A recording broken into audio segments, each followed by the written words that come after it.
السلام علیکم۔ کراچی میں سورج آگ برسانے لگا، شدید گرمی محسوس کیے جانے والا درجہ حرارت زیادہ، ماہرین موسمیات نے خطرے کی گھنٹی بجا دی۔ کیا آپ حالات حاضرہ سے آگاہی حاصل کرنا چاہتے ہیں؟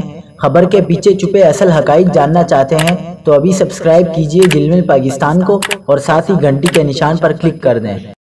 آپ کو بتاتے چلیں کہ کراچی کا درجہ حرارت 41 ڈگری سینٹی گریڈ ریکارڈ کیا گیا ہے اور گرمی کی شدت 45 ڈگری سینٹی گریڈ کی محسوس ہو رہی ہے۔ محکمہ موسمیات کا کہنا ہے کہ کراچی میں آج درجہ حرارت 42 ڈگری سینٹی گریڈ تک جانے کا امکان ہے، جبکہ آئندہ 3 روز کے دوران پارہ 39 سے 41 ڈگری سینٹی گریڈ تک جا سکتا ہے۔ کراچی میں درجہ حرارت میں اضافے کے بعد کے الیکٹرک نے بھی لوڈ شیڈنگ کا دورانیہ بڑھا دیا۔